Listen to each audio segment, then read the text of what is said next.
Hello, good morning, happy weekend to everyone. Welcome to Inside Sports Talk with your host, Joanna Rosali. And I am joined today with my amazing co host, Ed Cole. And shortly, here in just a few moments, we have Keith Pompey, who will also be joining us. He is the Philadelphia Inquirer beat writer for the Philadelphia 76ers. And we'll be dialing in and breaking down what has been happening over the last week with regards to the NBA playoffs. So we have a lot of NBA playoff action to bring to you and talk to you guys about. I'll also be dabbling a little bit into MLB and the new scandal. You can say that they are facing on the pitchers and doctoring of the baseballs. So there's a lot we're bringing to you. And are you excited for today's show, Ed? Of course. Good morning, Joanna. How are you, sis? I am doing great. How are you? Awesome. It's always great to do a broadcast on a Saturday morning, our second consecutive Saturday morning broadcast. This is pretty cool. Yes. You know, it's like Saturday morning. It's like Saturday morning cartoons when I was a kid. I always look forward to getting up on Saturdays. I know you're too young for this, Joanna. You don't know nothing about Saturday morning cartoons, but when I was a kid, I know Saturday morning cartoons. You do? Yeah. Okay. I thought I was dating myself. No. There were still Saturday morning cartoons when I was, a child growing up. But Okay.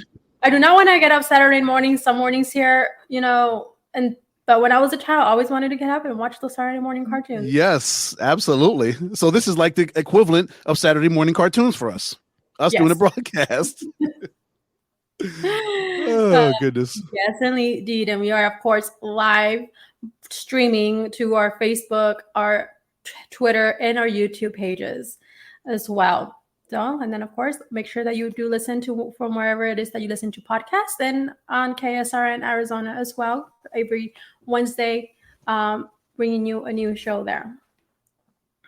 So many different avenues to find us, right, Joe? Definitely there is. Have to bring that content to our audience, Ed. Absolutely. This is the time for it. With sports coming back in full, Joanna, people are hungry for sports coverage and knowledge and information, and who better to do it than you and I? Yes, definitely. Right? Absolutely. Have some conversations and talk some sports and get and to have great guests like the great Keith Pompey, who will join us from Atlanta, Georgia, site of the Sixers' big win last night. That's going to be awesome. Yes, indeed. So let's go ahead, and he'll be joining us here just momentarily. But let's go ahead and just kick off right before he joins us our NBA playoffs, how that has been going. We have Utah and the Clippers. Utah is leading that series.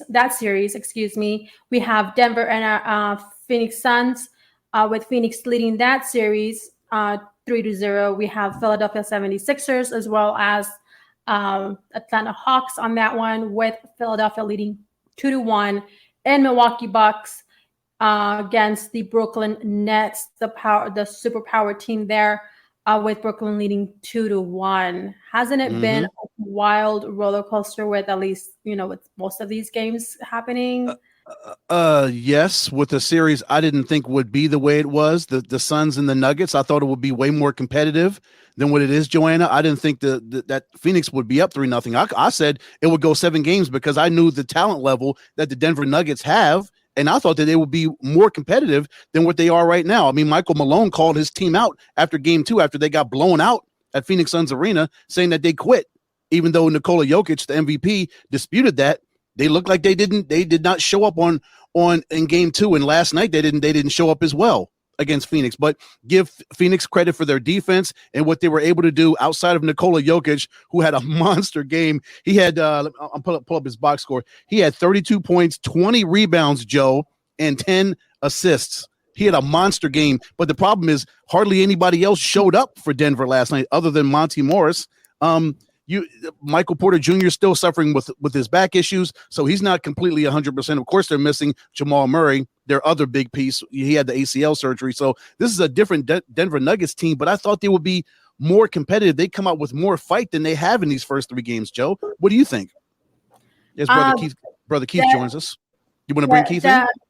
Give me 1 second. Let me go ahead and chime in before I bring in Keith. Yes, I definitely agree with that. Expecting to be a more competitive series between Denver and Phoenix. And I expected that to go 5 games. Still, that could be that possibility, but not by the way that looks of it, unless Denver is able to pull something out and change that on Sunday. Excuse me, but I definitely saw, that for me is surprising that it's not going to go to that 6 or 7 game series that we did expect it to be. Phoenix has just been coming out dominant. They are on fire. They have like the eye of the tiger that I call it.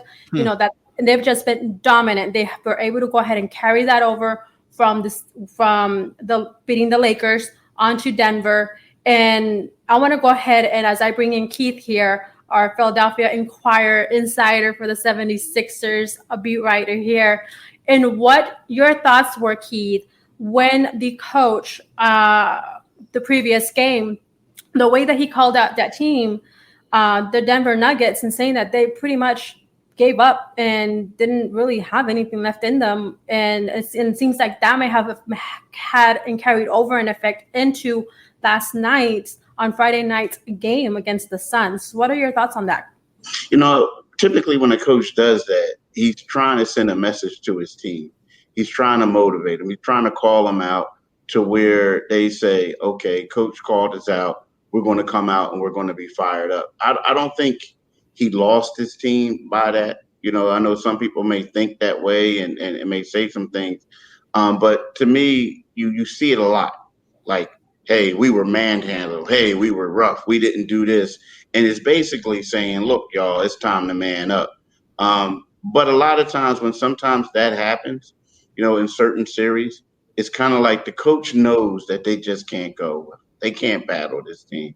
I mean, you look at Chris Paul, you look at Aiden, who all of a sudden he became the man that everybody thought he was going to be. That they're just too powerful for the Denver Nuggets right now. But I just looked at it. The coach was just trying to call his team out in the media and see and have them man up and come back and attack the Phoenix Suns, but they just can't do it.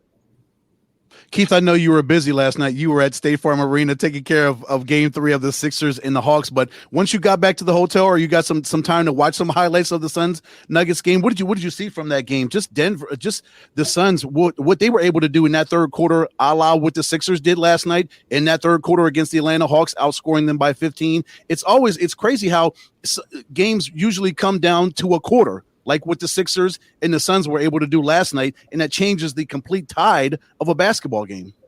Yeah, exactly. I mean, what they say in the NBA a lot of times is, you want to be able to win that third quarter, or you want to win the first couple minutes to set the tempo. Because there's some teams, they come out, they're like sitting in the locker room. Everyone's amped up for the start of the game, but you have to be amped up for the start of that third quarter. Because a lot of times that's where games can be won or lost. And especially, you're a team like Phoenix, you're in Denver, you want to come out there and you just want to attack them. You want to play. But I hate to say it, when I look at that team, I'm looking at guys that, man, he was a Sixer for like 5 minutes and then he was traded. Man, the Sixers really wanted that point guard, but they couldn't get him. So, man, Randy Ayers was a former Sixers coach, a great guy. Oh, another guy was a former Sixer. Oh, 2 other guys were former Sixer coaches.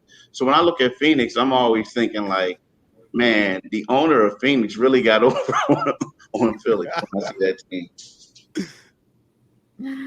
And then let's go ahead and talking Phoenix Suns here, because we predict that it's going to be a done deal, and hopefully they'll be able to seal that on Sunday night against Denver, and that's going to be at Denver in their home arena. So once we go ahead and see that happen, what does this mean, and who would be? We right now, well, at least let's going into the Utah Jazz and LA Clippers. Excuse me. So Utah is leading there. Do we see Clippers getting out of this slump that they're in and maybe winning one game, or coming back and being able to tie the series against Utah and putting up a fight?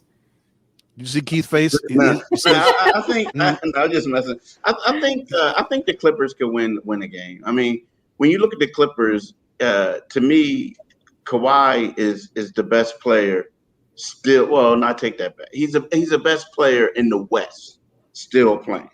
the best player, individual talent, you have to go with Kawhi, right? In my opinion.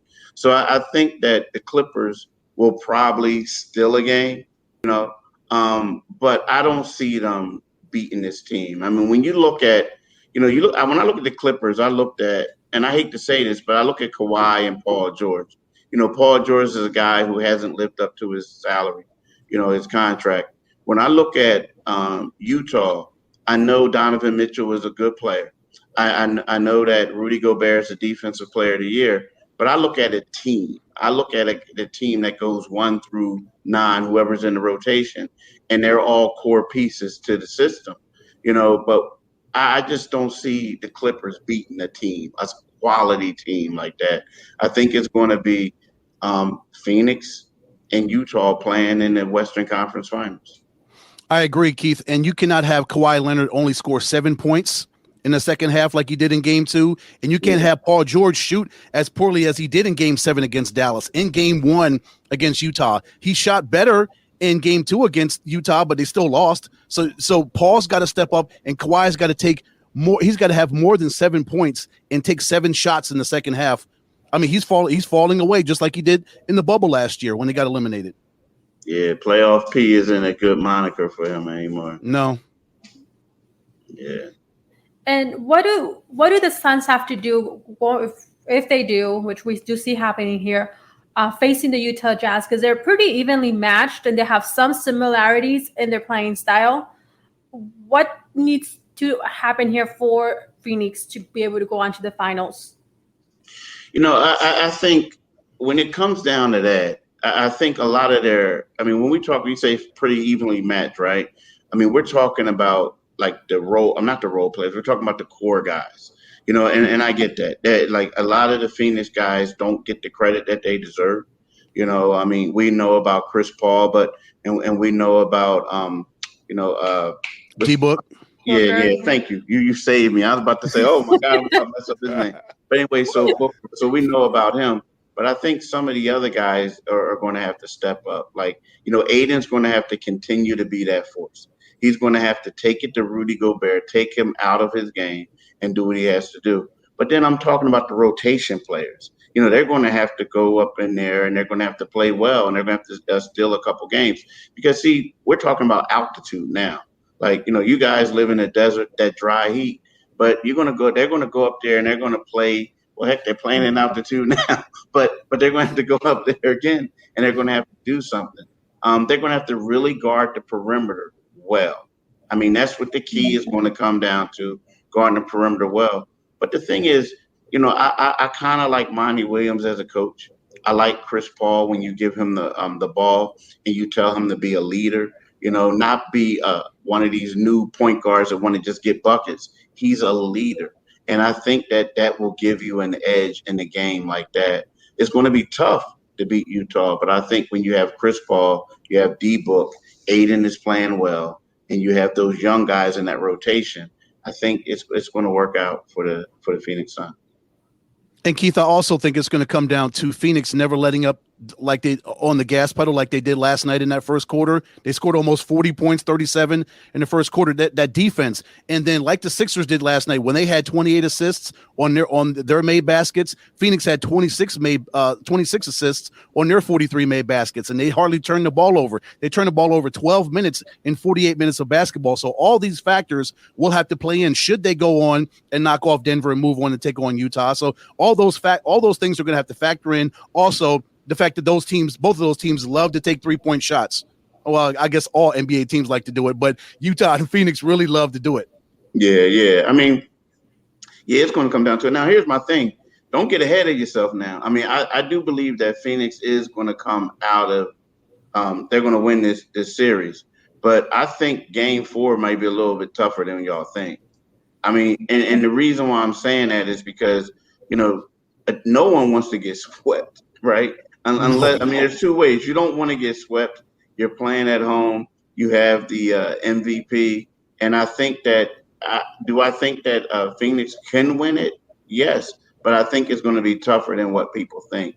Just because, I don't think this team wants to get embarrassed and say that we got swept in the second round. So it could happen, but I think it's going to be a little tougher than what we think.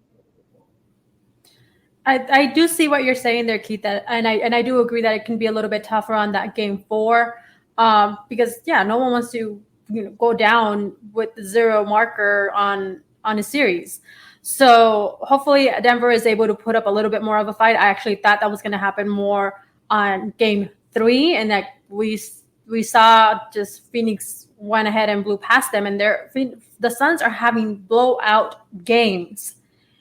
Now this makes I believe their 6th or 7th blowout game, continuous. So I see that they have been a little bit of a different team since coming out of that Lakers series. They're not playing the same. They're playing differently. Yes, the Lakers were, they were tough and they were aggressive, but it seems like Phoenix learned from that and what they needed to bring out.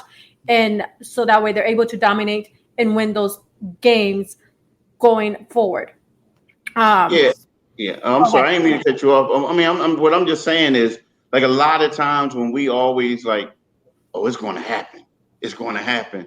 It's like we forget that they still have a game. You know what I mean? Just because now, I mean, who knows? Like, maybe Denver could be like 1, 2, 3 Cancun, but I just don't see it. I just don't see it. So I'm just saying, they gotta come out and fight. I mean, and they're gonna do stuff. I mean, they're gonna have to play hard. I just think that, they have to remain focused on it, because and stop thinking like, okay, we're waiting for Utah, because you still have a game to play. And that's why it's good that you have a guy like Chris Paul, because he's going to have them ready. But just know that this team just doesn't want to get embarrassed on their home court. I mean, when you lose, I know sometimes it's better to lose, to get eliminated at home, because you don't have to hop on that plane and come back. You can just go home and just be about it. But at the same time, when you have the MVP and this was a great season for you, you don't want to just go out and be known as that squad that got swept, Yeah. And Keith, I think they're going to fight to the very end tomorrow night. Denver will. And of course, as you know, the 4th win is always the hardest one to do. And Denver is going to come up with some fight. That crowd's going to be into it. And I just think D Book has the eye of the tiger. When he's out there, you saw it in the Lakers series, in that closeout game. He just had that look about him. He had that swagger, the way his body language was speaking. It's like, oh my gosh, okay, D Book's into this thing. This young man is serious, and he's carried this thing over to the first 3 games against Denver. Yeah, you're right. He is playing well. I was a little concerned about with him early on in the Lakers, because I was thinking there was a couple of games where I was saying D Book doesn't know the difference between regular season ball and playoff basketball. And then all of a sudden, and what I mean by that, it's not a knock on him. It's just that when you play on a team and your team is struggling, it's an intensity level that goes higher. That a lot of young players, it smacks you in the mouth initially. And then all of a sudden it was like, hey, I'm D Book. You know what I mean? And he played well. So he's, I'm telling you, I'm a fan of his. I think he's a great player. It's just that I'm glad that he adjusted quickly, Yes, and it's exciting because for many of them, especially for Book, this is their first playoffs series and playing in the playoffs. So, which makes it fun, and being able to how they've been able to go ahead and evolve throughout these playoffs and these series, and how Chris Paul helps to shape that and bring that out in each one of them. And also, man, we haven't even talked about, Joanna and Keith, Jay Crowder. What a great addition he's been. Obviously, he's had that playoff experience being with the Heat last year when they played the Lakers in the NBA Finals. He brings that toughness and that playoff experience, that caliber that the Suns needed to get them to where they are right now. Yeah, he is. He does bring that. He does bring that. I mean, everyone needs you need one of those type of role players that can do that. A guy who's gritty, a guy who's going to, do the stare down like he did to LeBron, a guy who's going to, get in the Denver Nuggets players' faces. Like, what I mean? You need that. I mean, I hate to say it. You need that to win. You need that toughness, and that's what he brings. Yeah. And speaking about toughness, Keith, I'm going to go ahead and shift here to the Eastern Conference with the Brooklyn Nets Sorry, excuse me. Yes, Brooklyn Nets and Milwaukee Bucks. So we saw there the first game how was another major blowout there with Milwaukee and the Bucks, but Bucks were able to actually come out with the win. So even though right now, yes, Brooklyn is leading 2-1. Do you see that the Bucks were going to go ahead and put up more of a fight going further into this series and to the next game and not go down as we initially thought in the first couple of games how Brooklyn was just coming out dominant against the Bucks? They shocked me by winning the third game, to be honest with you. I mean, like, you see a team get blown out the way they did, and I understand, Milwaukee's a tough place to play, but I was a little shocked. And to me, I'm gonna say this about Brooklyn. I think Brooklyn is so good to whereas they turn it on and they turn it off, and they get caught turning it off at times. And because when you look at it, I mean, I'm looking at this series is it's going to be just like Boston. Remember how they played Boston Celtics and they destroyed them the first 2 rounds, right? They go to Boston and then all of a sudden they lose a close one, right? Yeah. But they came back. And I think that this was kind of similar. Now, I know that Milwaukee is a way better team, but I look at Milwaukee as trying, and now they're doing those tactics where they're getting in KD's face. They're doing all this other stuff. Like, when you do that, it's kind of like that's like the last straw. Like, hey, we got to try to rough you up, try to intimidate you to win. To me, no offense to anybody else, any other team, but I think if Brooklyn is playing at a high level, there's no team in the NBA that can beat them. No team in the NBA that beat them, just because you can't match up against their stars. But so to answer your question, I don't think Milwaukee has a chance. I think, it could go 6 games, it could, but it looks like a gentleman's sweep to me. Where okay, y'all won game 3, but we're going to get on y'all on game 4, and we're going to close this thing out in front of our house, and they're going to be partying in Brooklyn. You know what I mean? So yeah, I don't see it.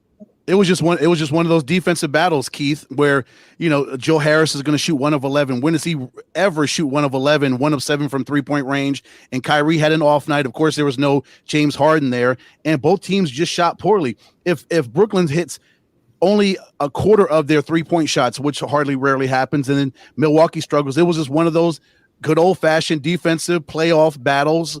And Milwaukee was lucky to come out on the winning end of that game, but I don't know if that's going to play out on Sunday afternoon back there in Milwaukee. I don't know if we're going to have this kind of defensive battle tomorrow afternoon. Yeah, I don't see it. And again, I hate to sound negative for them, and I know, like, honestly, Milwaukee to me, and Brooklyn's number 1, Milwaukee's number 2. Milwaukee might even be better than the Sixers, right? They're number 2 in my eyes in the East, just by head-to-head battles, right? Yeah, but that Brooklyn team is crazy. Like, I haven't seen a team in the East like that since, like, what I mean is a dominant comparable to the Western Conference teams. I know, like, the Miami Heat were good, you know what I mean? But, like, this team is just star-studded. You just don't see that. And it's funny because they got Western Conference players playing in the East, dominating, Yeah, no, I totally agree. I don't remember the last time I seen a team as dominant as the Nets, and especially being in the first season, how that they're all together and just every single dynamic, and being able to go ahead and do that and be as dominant as they have been in this first season. I think that's incredible, because no coaching staff and even if you have a caliber team, being able to go ahead and pull forward as far as they have so far. Yep. Yeah, I guess you could go back to the years when KD was in Golden State to see a team that could be as dominant as Brooklyn is right now. I don't know if did Golden State have that kind of talent level that Brooklyn has back then, Keith? Are they comparable? I don't think so, because no, I don't think so either. Yeah, because when you look at it, a lot of those guys weren't. How should I say it? A lot of those guys weren't on that level just yet.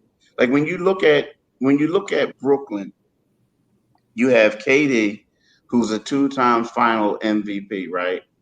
Then you had guys who were already all-stars who came on. Now, when I think, and now this might sound crazy to you, but when I think of a team that the last team that I saw that had an semblance of like all-stars or all NBA players like that was, and they got along and they played with roles, were like the Lakers. You remember like back in the 80s and the 90s or the 80s, I'm talking about the Magic Johnson Lakers, where they would get a guy who would come in and who was like all world on his team. And he said, well, you got to be a role player, and they would buy in and they would have their play their role. That's the last time I saw something like that. Now, again, I'm not comparing this team to those teams. And then you look at the old Phoenix Suns teams. Unfortunately, they had to go up against some elite teams when they had like Charles Barkley in them. They had great players, but they all had to play a role.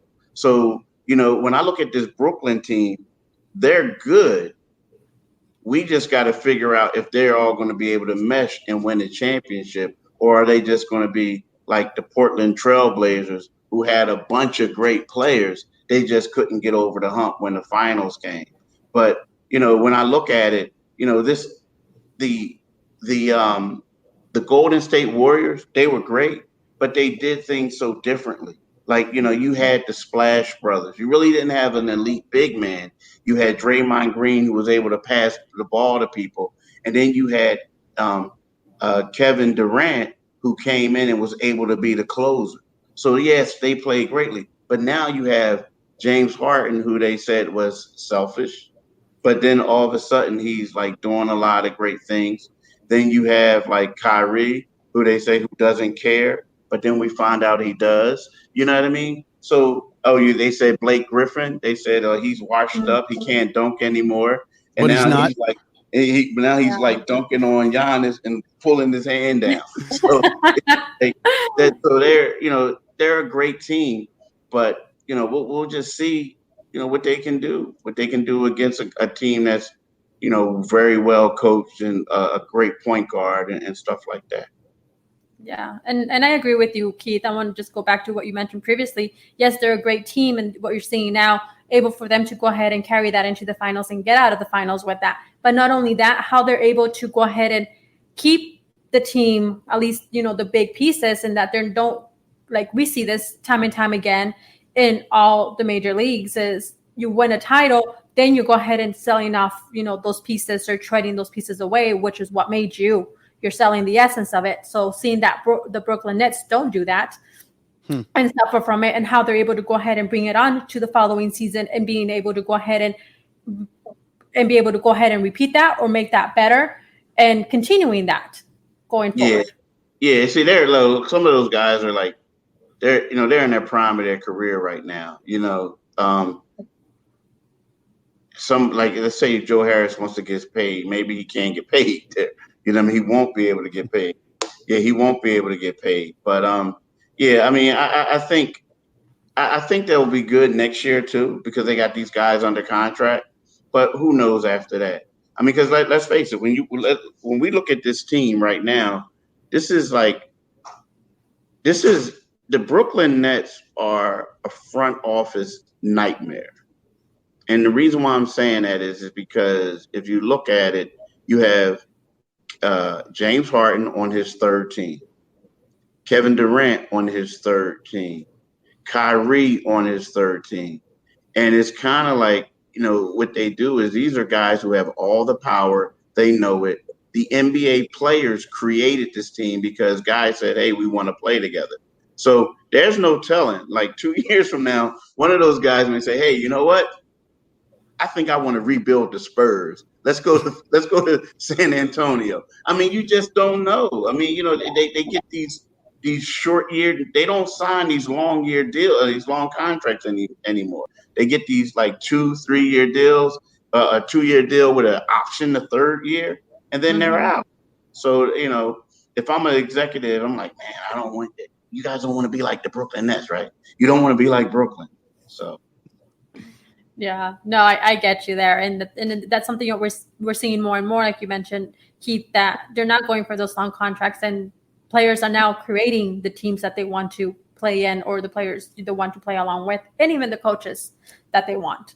So it's a whole different experience and dynamic now.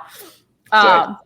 Yes. So with this going into the 76ers, your guys, Keith, and the Hawks. So we saw how that started off for the Sixers. Now, they're able to go ahead and take the lead on this series 2-1 against the Hawks. So can you tell us a little bit about what you're seeing in the Sixers? Go ahead and kind of knock that down for us. The biggest difference is from game 1 to game 2 and game 3 is the defensive tactics that the Sixers used on the Hawks, right? The first game they had Danny Green guarding Trae Young, which was a disaster. And it is nothing against Danny. It's just that in his stage of his career, he can't guard that guy. I mean, it was like, how you go to the NFL combine and you see the guy running towards a bag, and then all of a sudden the guy is like directing him to go a different direction. Well, that's what like Trae Young was. Like he was running towards Danny Green, and then he would just split and go a different position, and he was like wide open all the time. So that was a problem. Now when you have a guy like Ben Simmons, he's just too long. He's too athletic. And then they have Matisse Thybulle, who's the same way. So Trae Young just had a rough time. The Sixers are just too big for him, the same way they were for the Washington Wizards. I mean, you have Ben Simmons, 6'10", Tobias Harris, 6'9", Dwight comes off the bench, Joel, 7'2". They're just too big for that team. And the problem is the Atlanta Hawks are not making shots. So if you can't make shots and the team is like Corral and Trae, so to speak, you're not going to beat the Sixers. You're just not going to beat them. And that third quarter was a microcosm of everything you just said, Keith, when the Hawks shot 27% from the field and the Sixers outscored them in the paint. They scored 66 points in the paint. And that was just what it was. It was the size. And they put, like I said, they put Ben on Trae Young, and it really changed the dynamic of, Trae got 28. Trae's going to get his regardless, but it was harder for him to get it with Ben defending him, one of the best defensive players in the league. Yeah, you're exactly right. It was tough 28 points. If you think about it, Trae scored, I believe he had 21 points in the first half of his first game, 25 points in the first half of game 1. After that, it's been the struggle. It's been the struggle for him. And you're right. You can't shoot the ball poorly, because what's going to happen is they're giving these guys wide open shots, and they're just not knocking them down. And that's the problem for them. They're just not able to knock down wide open shots. And that can also be a danger. I want to go ahead and ask. Sorry, Joe. Go ahead, ask your question, and I'll go next. Oh, I was going to say against a team like Atlanta, when they can knock down shots, when they're having off nights like that, that doesn't mean they won't come back in game 4 and start knocking those shots down. That, yeah, Keith. Exactly. And so that's why I always say, see, here's the thing. And I'm the reason why I say, when we talked about earlier, you can never look past an opponent. It was 2 years ago, the Sixers blew out the Toronto Raptors, just blew the Raptors out. And it was game 3. And we kept saying, the Sixers are going to the Eastern Conference Finals. And then next thing you know, they had 2 days off between games. Joel Embiid gets sick. The Sixers lose the game. They lose momentum, and it ended up going 7 games. And that's the year that's when Kawhi hit that shot. So to me, it was always one of those things where, I always say, don't get too high after you win. So what I think that could happen, is 2 ways of looking at it. You can say 1, 2, 3 Cancun, or you can say, hey, we want to get this victory. Now the Sixers are only up 2-1, but if they go up, if Atlanta wins, then all of a sudden that could be the start of a new series again. Like, hey, the Sixers have to play. You look at Joel Embiid's knee; he's playing on a bum knee. Things can happen, and it's not like Atlanta's going to definitely lose when they go back to Philly. They won the first game; they punched them in the mouth. So, do I think the Sixers will win? Yes, I do. But vital for them to come out and play hard in Game 4. What I was going to ask you, Keith, is with Danny Green, he was out with the calf strain now. Still don't know what's going to happen. Is he going to be back? Is he not going to come back? There's questions there. But what does this mean for the Sixers with Danny Green being out? Does this affect the team in the what's left of the series? That's a great question, because when you look at Danny Green, Danny Green's the team leader. He's kind of like the glue guy, so to speak, on the starting lineup. You have your scorers, you have Joel Embiid, you have your shooters, and then you have Danny Green, who's the guy to, okay, guys, let's get in the huddle. You guys got to play hard. He steps up when need be, but he's more or less the coach on the floor, right? So now you lose him. The thing is, I think that they'll be fine, because he's still going to be with the team. He's not going to be in the huddle, so to speak, when they're on the floor at the foul line telling them what to do. But he's going to be the guy when they come on the bench. He's going to be like, look, this is what you're doing wrong, this and that. Now, what that does, though, they're a guy who had a role beforehand coming off the bench as like, look, we need you to be a scorer off the bench. Well, you're not going to be able to get all those shots or do those things you did before, because you're playing with Joel and them. Now, can you alter your style and be successful for that team? And then who is going to step up on the bench and be that guy, take the other guy's role? So I think the Sixers are going to be fine. But now, if it was Joel Embiid who went down, or if it was Dwight Howard, if it was Ben Simmons, another big, they would have a problem. But right now they have guys that's going to step up. It's just a matter of who is going to be the vocal guy while they're on the floor, a la like a Chris Paul is, making sure everyone's in the right set, making sure everyone's doing something, making sure no one quits, no one doesn't give 100%, less than 100%. So that's what they're going to miss. But I think they'll be fine from an X and O standpoint. Keith, two things of concern for me from the game last night. One, the injuries. We talked about Danny going down. Tobias Harris fell down in the fourth quarter, hit a camera and kind of bumped his head, even though he came back in the game and he played really well. He came back and got a nice little driving layup right after that play. So he's tough as nails. And of course, Joel twisted his ankle in the second half and he fell down. He had that really hard fall when he fell on his back. So injuries are a concern. The boys are banged up, and also they missed 14 free throws last night. Do the free throw misses concern you, and do the guys being banged up does all of that concern you moving forward in this series? Oh, they both do. I think they'll be fine in this series, but when you're talking about let's just assume if they get out of this series and they go up against Brooklyn, well, you got to make foul shots against Brooklyn. I mean, and then Joel Embiid has to be dominant, your health has a lot to do with that at times, right? Like playing in X amount of games. Like, yeah, he look good game 1, game 2, but what happens on game 3 after if they don't get like a lot of rest because the proximity of the teams? So, to me, that's a major concern because, you think about it.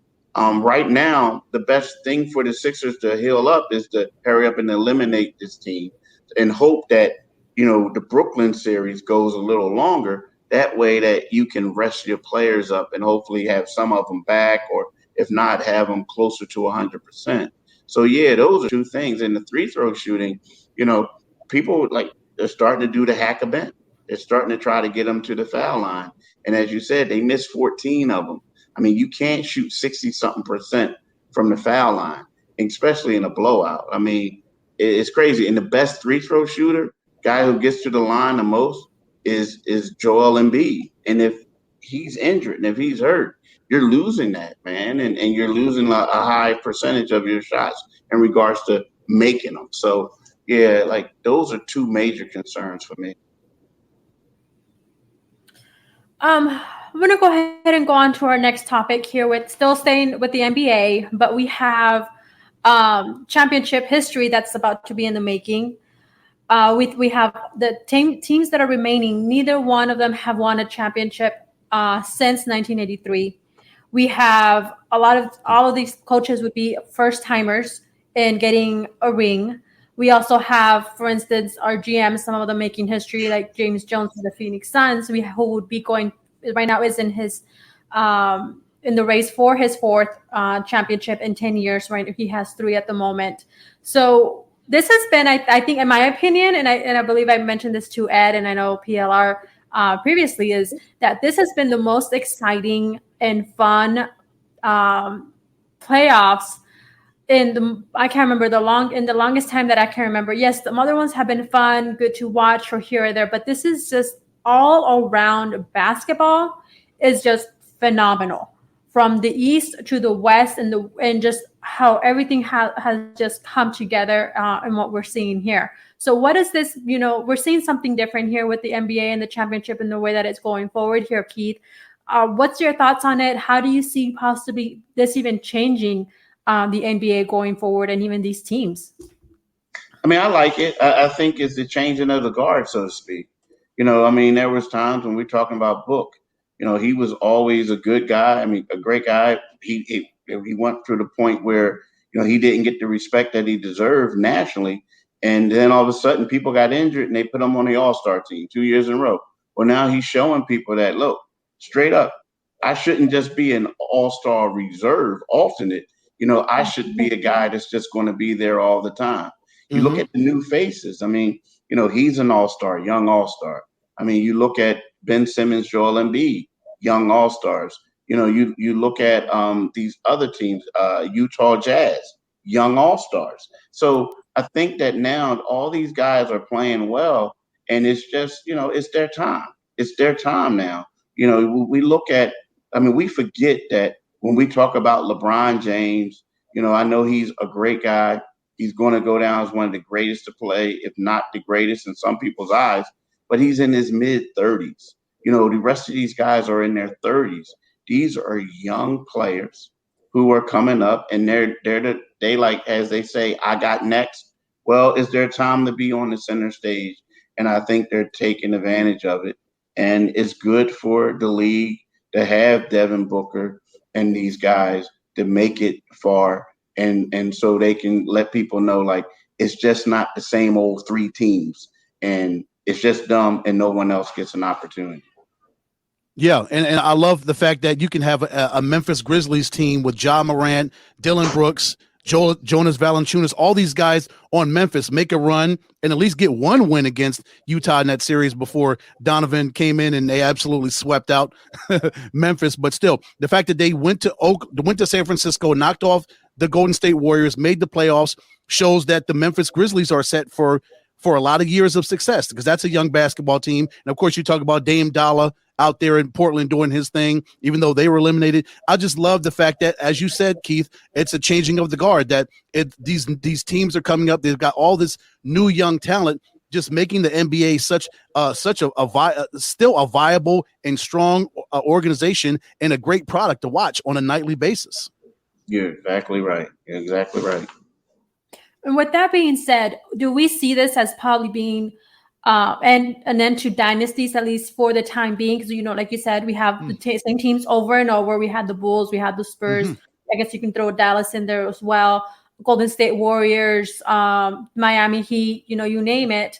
So now, do we see that changing possibly and having a little bit more different teams being a part of the playoffs and into the finals? Or do we see maybe still dynasties being created here?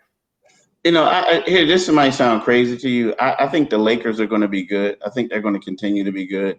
I think because it's LA and people want to go there, and it's because of that team. I know they struggled before, and then LeBron brought them back.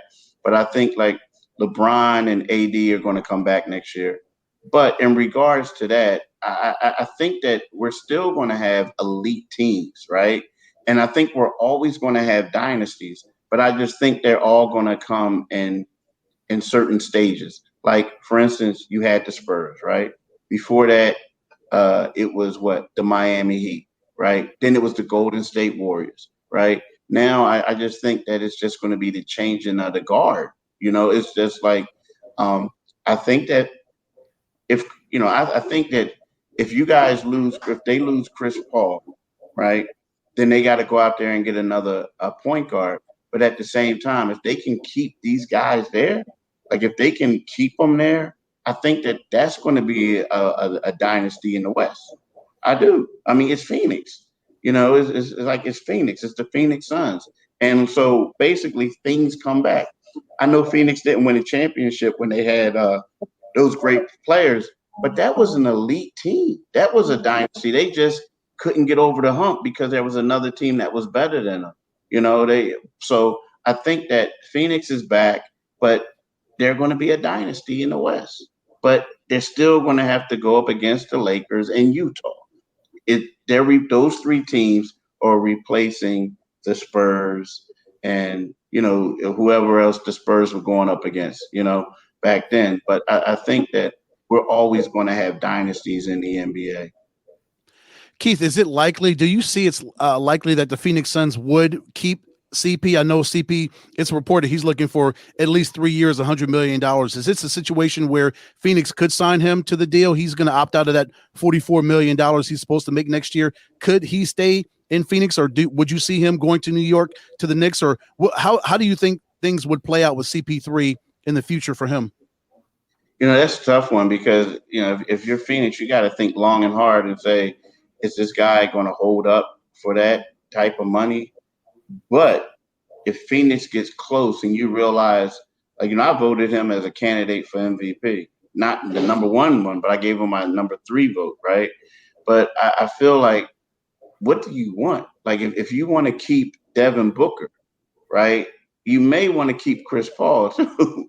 You may. I mean, you may want to give him that money because, like, we're talking about dynasties. In 3 years, that's when the team has a chance of winning the championship. And you look at it like we're talking about the Lakers. The Lakers are going to be back. Utah is going to be back. And so my thing is, if you don't keep Chris Paul, who are you comfortable enough to be the point guard to step in and keep this team at this level that they're at right now? So that's a major question that the Suns have to answer. But me personally, like, I would pay him the money. But at the same time, I'm not the person that has to deal with if he drops off next season, then you're like, whoa, I gave this guy all this loot and I'm gone. So, I mean, I would do it, but I'm not making that decision. And talking about making decisions, Keith, I want to go ahead and have you ask this. I want to ask you this question. I cannot use my words apparently anymore. That's out the window. Mm-hmm. Go ahead and ask you on this one of the last couple of questions that we have here. But making decisions, Becky Hammon, she is the future of the NBA for women here. Her name is in the hat for potentially having a head coaching position. Her name is thrown in with the Indiana Pacers. We also have the Trailblazers looking for a head coach there, and there's going to be some others, of course, as the season officially does come to an end after the finals. So is this the year or the season, this coming up season, where we will go ahead and get to see Becky Hammon, seeing a female having a head coaching position in the NBA? Right now, she's a longtime assistant coach for the San Antonio Spurs. What do we see? Do we see that changing anytime in the future? What does this mean once it does happen for NBA opening the doors for other women having head coaching positions, but not only in the NBA, but also in MLB, possibly even the NFL? It seems like NBA is the one who is is the stepping stone to making these type of changes, at least as of recently, and everyone else following suit from there. Your thoughts, Keith? I don't know if this is the year, but this is what I will say. Like, we're talking about that Indiana situation. If Becky, I think that if I'm Becky Hammon, it's great to interview for a job, but it has to be the right job. Because, my thing is, you go into a situation, I don't care if you're Red Auerbach coming back, if you're, I don't care who you are. You don't want to go into a situation and say, okay, I'm getting this job and I'm going to be the first female coach there, but you're in a bad spot and you're set up to fail. I don't think that's fair to her. She has to, go somewhere, look at it, see what type of free agents are going to come there. Because we're looking at two places. Free agents don't go to Indiana, and free agents don't go to Portland. Now you have Dame Lillard, who's a guy that's, we don't know if he's going to be back next year. If you lose Dame, then you have Becky Hammond sitting there miserable. And then all of a sudden you're going to have someone say, hey, well, we gave her a chance and look what she did. And that's not fair to her. So, what? I would love for her to get a job. I would love to see, a female football coach, a female soccer coach, baseball. Like we have a female general manager in baseball now, right? So my thing is, though, let's make sure that they're at a great position, because it's not about, like, as much as we want to talk about coaching, you can be the greatest coach in the world, but if you don't have those players, you're going to be a below 500 coach in the NBA, right? So in order for her to be successful, I want her to go to a place where she's going to be successful, not just say, I'm the first female head coach. And then people say, oh, well, we gave her an opportunity, but did you really? You gave her an opportunity to coach a struggling team with a bad culture. I don't think that's good for her. Yeah, and you gave her an opportunity to fail, and that would reflect badly on her when it's not her fault. If you're, as you mentioned, Keith, you put her in a situation where there's no talent in the building, what is she going to do? You can only coach up what you have in the house. And if your talent level is below par, what's Becky going to do? She's not Superwoman. She can't do it all. Exactly. That's just my thing. So I hope that's not a non-answer. What it is just an answer to saying I prefer to her to go somewhere that's great than just having up and being somewhere like, okay, I'm not trying to compare her to Jackie Robinson, but Jackie Robinson became into the major leagues, right? But he was in a situation where the owner believed in him, where everyone believed in him. Some of his teammates didn't, but he had support from like Branch Rickey. If he would have went to the Phillies or somewhere else, the next thing you know, there wouldn't have been any more minorities in there, because he would have gotten into a fight. He would have struggled. And then everyone said, hey, good, we gave him a chance. And then there would have been no people of color in baseball for years to come. So to me, it's great to be a pioneer. I want her to be a pioneer, but she has to be in a pioneer, like Ed also said, in the right situation. Right. No, I totally understand where you're getting from that. Yes, and we want her to be successful, be a pioneer, and being given all the pieces, all the tools to where she can succeed. Why give her, and put her in a situation where she's going to fail and not be able to succeed from that, and it's mute at that point. We always want nothing but the best, being able to be placed in that spot, in a positive one, not a negative Absolutely. one. Yep. Speaking about women in sports, we want to go ahead and shift a little bit to the WNBA. Keith, will be our last question that we'll have for you here, and I want to kind of get your thoughts on this too. Is with WNBA kind of hasn't, at least recently, has been gotten a little bit more attention. It's kind of becoming a new attraction in sports, and they're having a little bit more traffic, and we're seeing a lot of changes. We're seeing how a lot of even ex-athletes, like Alex Rodriguez, purchasing a WNBA team, and a lot more interest there. Is this something that probably is what is changing the attraction, the attention to the WNBA, on top of the great and leaders that we do also have out there in the league, with the coaches, with the players themselves? And we have some, great, greatest of all time. We have some GOATs in there as well. And those up and coming like Sabrina, we have a Diana Taurasi, we have, in that we haven't had them in the past, but it's becoming more and more drawn to, at least as of recent. What do you see that's changed that in the WNBA?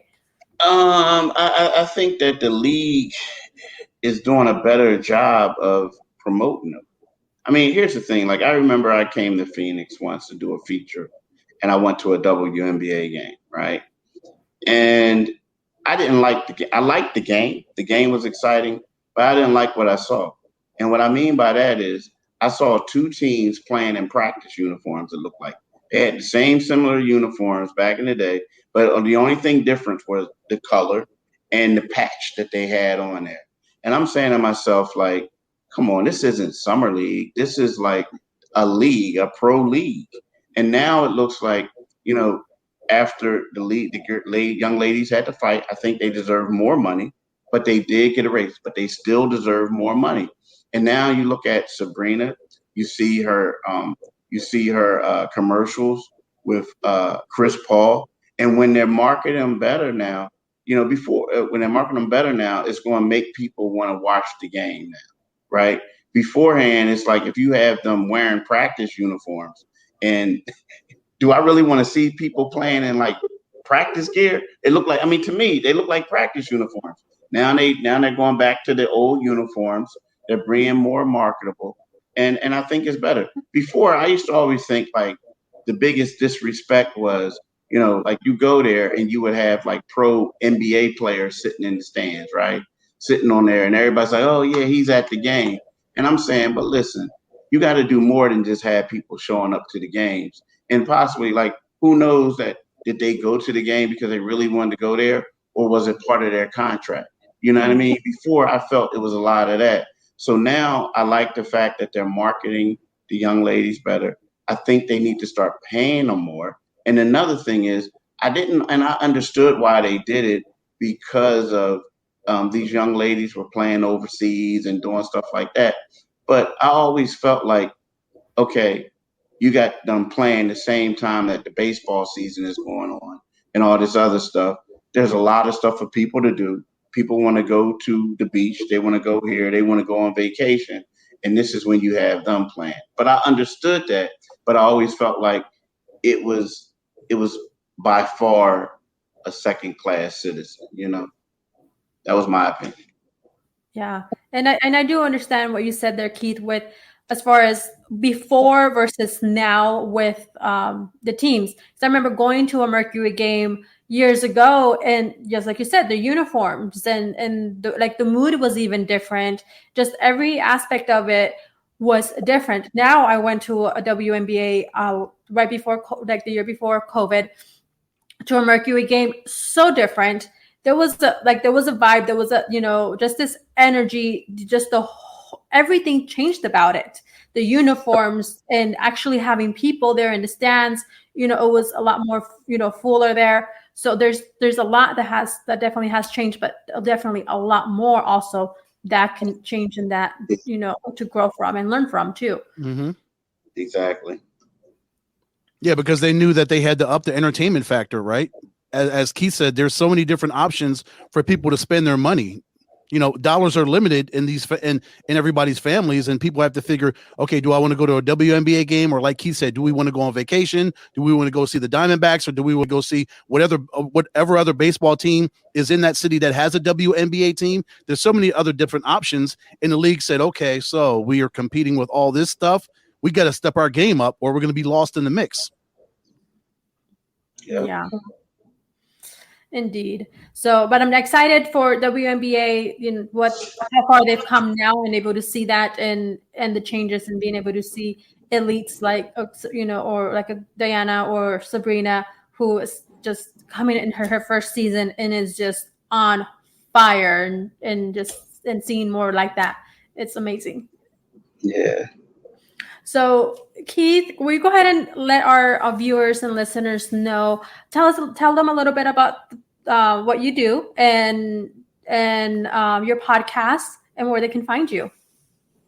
Yeah, I'm the Sixers beat writer for the Philadelphia Inquirer. I'm also the host of the Locked On 76ers podcast. You can follow me on Twitter at Pompey on Sixers. You can follow me on Instagram at Pompey on Sixers, and please do that because I need to get my followers up. And also you can listen to the Locked On Sixers podcast. It's the only podcast that covers the Sixers that comes to you 5 days a week. But yeah, you can follow me on Inquirer.com. And of course, his brother is sitting in a hotel room in Atlanta. How far are you from State Farm Arena? How far is the hotel from? I want to say maybe probably 3/4 of a mile. What I typically do when I go on the road, I always try to stay somewhere about a mile away, so I can get some steps in. Like, I gained like too much weight during the pandemic, and I get a little lazy. So what I try to do is I try to leave early and walk to the arena. So that's what I'm. Yeah, How crazy was that crowd last night, Keith? Almost 17,000 in the building. man, it was a party, dude. Like, they had After 7 singing the national anthem. Did And then they? yeah, it was nice. And then they had like this artist who was like in the third quarter, he went in the stands and sang his song, and with the fans and everything. I'm telling you, it was a party. It was like Atlanta did a great job with this thing. Now, the one thing I will say is, with like 2 minutes left, it was like a mad exodus. And like they were trying to come back, and then Joel Embiid scored a point, and then they all left. But it was a party, man. It was like one of those things. You went to an event and you knew there was going to be a musician there. It was going to be loud, lights, music, great food. And then like they would have like a basketball game as a special thing. To me, that's what it felt like. I mean, the game was good, but the atmosphere was off the chain. Awesome. Yes, no, I totally feel that because I was at the Phoenix Suns game on Monday.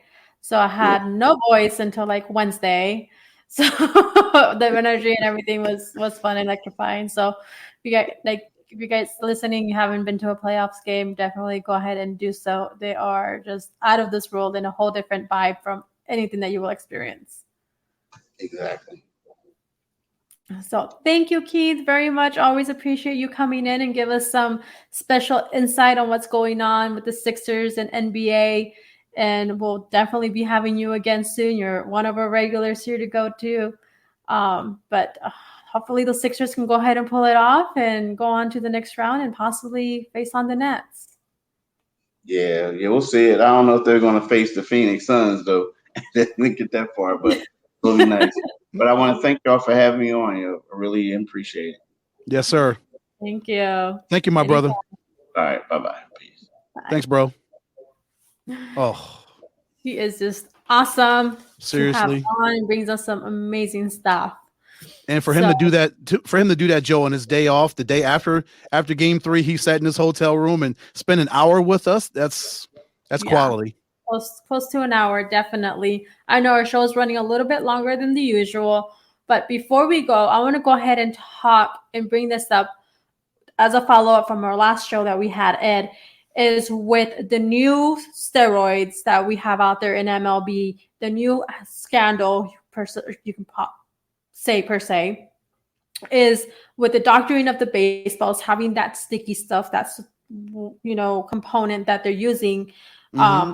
So more of that has been coming to light, and we're seeing now names being dropped out there, or that we know that they use it, or they've been accused of using it. So we have one of those names is Trevor Bauer. We have who's with the Dodgers, who we have there. We have Yankees pitcher. Oh my gosh, his name is escaping me. Garrett Cole. Thank you. Garrett Cole is another name that has been dropped out there with that. So with this happening and being said, Ed, well, we know that now players will be facing a 10-game suspension. Pitchers will be facing a 10-game suspension, finding, that they are using this, specific or this type of substance to doctor their pitches, doctor the ball. So, but what does this also mean, Ed? There's some more questions that are coming up here. So is the 10-game suspension enough? Should they also, I'm thinking they probably should also be fined. And then as far as them going into now the second half of the season, with going into the playoffs. So this changes just so much. Now is this legitimate? Because it's a form of cheating, Ed, if you really look at it. Yes. Point blank, it just is cheating. So what does this mean to their stats? now you doctored the baseball, you doctored your way of play. That means you're also doctoring your numbers. You're doctoring your performance. Yes. So now should everything. there be one type of asterisk to that season of where they were caught using this illegal substance. This, they're just everything's, not really clean. I know that, and that's exactly what I was going to say, Joe. That should they put an asterisk on whatever stats that they did, or whatever the baseball team was able to do that season because of this doctoring of these baseballs, and that they're actually cheating. Yeah, I think it should be. I don't know if 10 games is enough. They should be fined. Maybe the organization should be fined a couple $100,000 or whatever MLB decides the penalty should be for these baseball teams. Maybe they dock them some picks in the upcoming MLB drafts. Maybe they do those kind of things to make it even more of a drastic, I guess, to put out a statement to these teams and these players that, look, we're not playing. Us being MLB, we're not messing around with this situation. We want the integrity of our sport to remain what it is, because it's one of the best sports in all of the world. It's your favorite sport. Clearly, you love it so much. You love it so much that it's part of your life, and you can't live without it. So, and I'm sure it hurts you to your core to see these kinds of situations come up in Major League Baseball, a sport that you love and that you live and breathe and die for. It's just not the way that this sport should be done, and these players should not conduct themselves this way if they're looking for an advantage over a hitter. Pitch better. Yeah. You don't need sunscreen and pine and rosin and all these other things to doctor up your baseballs. If you're that good, practice. Spend some more time on the practice mound. Get better. Study your opponents better. You don't have to doctor baseballs to do that. Do it the natural way. Yeah. So this just gives me so many more questions than answers, definitely, for a lot of us, for many of us.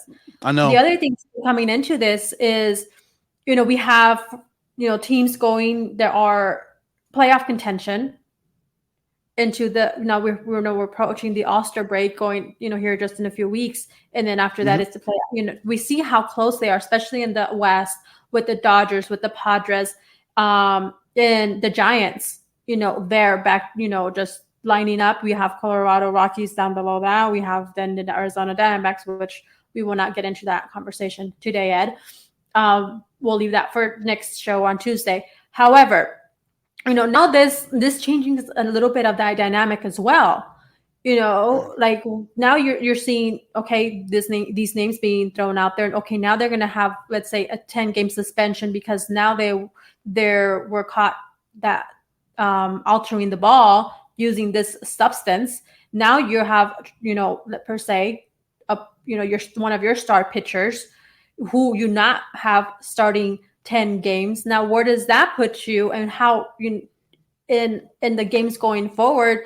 And that's now affecting your game. It's affecting, your lead and your standings. Now, yes. Okay, now they're in the threat of possibly dropping down below when you could have, probably been in a whole different situation. And this is just one team we're talking about. We still are learning more of this as more names do come out. We have the Yankees, which right now the Yankees, well, that's a different situation there. The Yankees have been struggling as of recent, or at least they were. But yeah, they're 6.5 games behind Tampa, so they're middle of the pack in the AL East. But compared to the Dodgers, you're talking about Trevor Bauer. When the Dodgers are a game and a half behind San Francisco, say he gets suspended for 10 games, that's 2 starts for him. Imagine how different this whole dynamic will be if Trevor Bauer is out for 2 starts. Mm-hmm. Yep. Yeah, exactly what I'm saying. Yeah. So, but we still have others that still we don't know, or that are going to be a part of that mix. And now this is even going to affect more their game as well. It's going to affect their mentality going into the game. It's going to affect it all the way around. Yeah, and just imagine the adjustments these teams will have to make if these suspensions come down and all these 10-game suspensions are handed out, and these are major pitchers. that these managers and these teams will have to scramble now if they're all contending teams like the Dodgers or whatever other team, whatever other players come out gets revealed. It's going to change the whole face of baseball and how things are conducted and how teams conduct themselves on a daily basis, knowing that, okay, we could lose a star pitcher potentially for 2 starts. Now, who are we going to get to step up in those 2 starts to keep us in contention? Yep. Yep. Yes, indeed. So, and another thing too with the baseballs, do you think that this has to do with the way that the baseballs have changed over time too? We've seen there's kind of been some word and rumbling about that some are not very happy with those changes, and it's affecting the game of play. Does this have to do a lot, with why the pitchers are altering their game, their playing, their style, their pitching, and using this substance? Because we know hitters have also come and said, some things there as well. But what are your thoughts on that? It possibly could be, Joe, because the pitchers are trying to get used to a new baseball because MLB is trying to cut down on the amount of runs scored and home runs hit for whatever reason. I don't know why, because that's the reason. That's one of the main reasons why people are attracted to baseball. Isn't that right, what Joanna? baseball is all about? Yes. It's what about scoring runs and hitting home runs? Yes. Yeah. Yes. So again, why does MLB want to diminish that? That's one of the primary reasons why people come to the games. That's why you go to see a baseball game. That's why they have a home run derby at the All-Star game, because people want to see balls hit out of stadiums. So why does MLB want to cut down on the excitement factor of this game and change the look and the feel of these baseballs?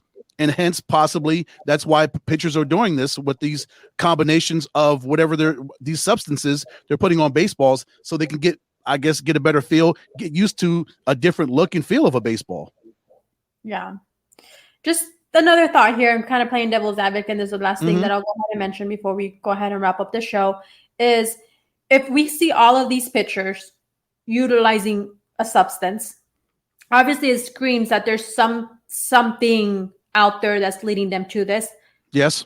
An example, the shape and the components and the alteration of the baseballs recently, for instance.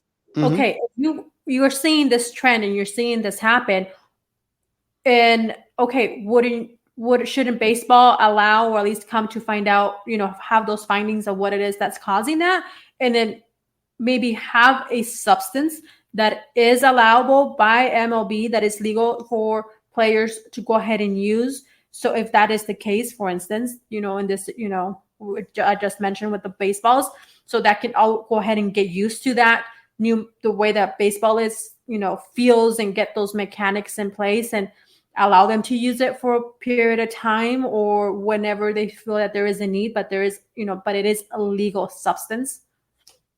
I can see that happening. Yes. Yeah.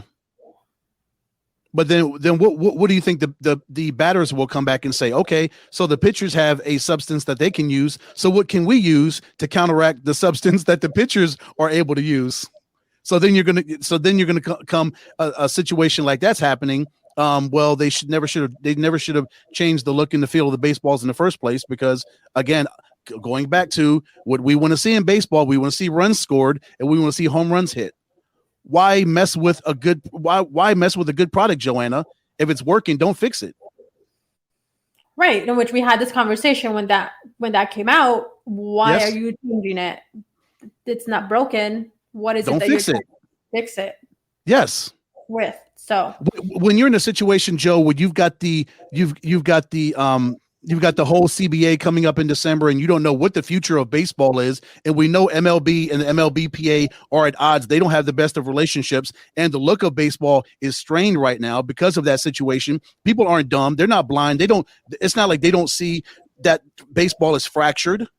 This is the time now when Major League Baseball needs to do what it can to bring more fans into these stadiums to draw that attraction back, because it's being lost. You're not marketing your players as you should, like we talked about with Keith, the way the WNBA is marketing their players and their product. MLB is not doing that, and they need to do that right now, because their future is on a slippery slope right now, Joe. Yeah, and this is not the type of attention that MLB should be getting. No. Should be marketing their players. We've talked about this in the past, and Yes. and having those attention grabbers with commercials or promoting your players like at that Tatis Jr. Like with the Goldschmidt, or having that happen instead of having attention drawn to you in a negative fashion. Right. You want as much. This is what also is drawing people and drawing fans away from baseball as well. Yes. People are There's tired a lot more negativity than positivity right now. Yes, because we're all.